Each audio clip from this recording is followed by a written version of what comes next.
অবশেষে সুখের দিন। দীর্ঘ অপেক্ষার পর যমজ সন্তানের বাবা মা হলেন সাক্ষ্য ও ঝিল। হ্যাঁ বন্ধুরা, ভোলে বাবা পার করেগা সিরিয়ালের আজকের পর্বে এমনটাই দেখতে চলেছি।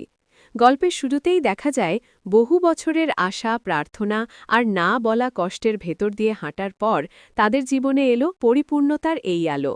অপেক্ষার প্রতিটি দিন যেন ছিল এক একটি পরীক্ষা। ডাক্তারের চেম্বারে নীরব বসে থাকা, রিপোর্টের জন্য উৎকণ্ঠা, আত্মীয়স্বজনের প্রশ্নের জবাবে কৃত্রিম হাসি। তবুও তারা হাল ছাড়েননি।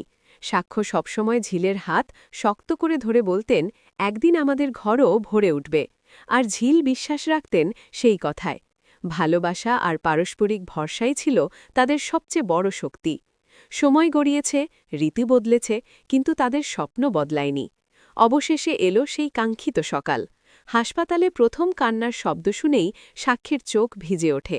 ঝিলের মুখে ক্লান্তির মাঝেও ছিল অপার তৃপ্তি। একসঙ্গে দুটি নতুন প্রাণ, দুটি ছোট্ট হাত, দুটি আলাদা শ্বাস, অথচ একসঙ্গে শুরু হওয়া এক নতুন অধ্যায়। মুহূর্তে যেন সব অপেক্ষা সার্থক হয়ে গেল। পরিবার জুড়ে এখন উৎসবের আমেজ। দাদা দাদি, নানা নানি, আত্মীয়স্বজন সবার মুখে হাসি। ঘরে সাজসজ্জা, ছোট্ট কাপড়, খেলনা আর ভালোবাসার ছোঁয়া। সাক্ষ্য ও ঝিল বুঝতে পারছেন সামনে আরও অনেক দায়িত্ব, নিদ্রাহীন রাত আর নতুন চ্যালেঞ্জ অপেক্ষা করছে। কিন্তু সেই সব কিছুর মধ্যেও আছে সীমাহীন আনন্দ।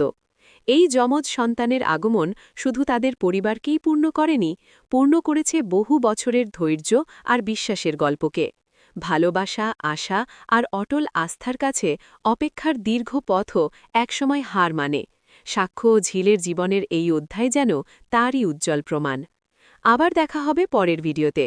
আর ভিডিওটি ভালো লাগলে অবশ্যই চ্যানেলটি সাবস্ক্রাইব করতে ভুলবেন না।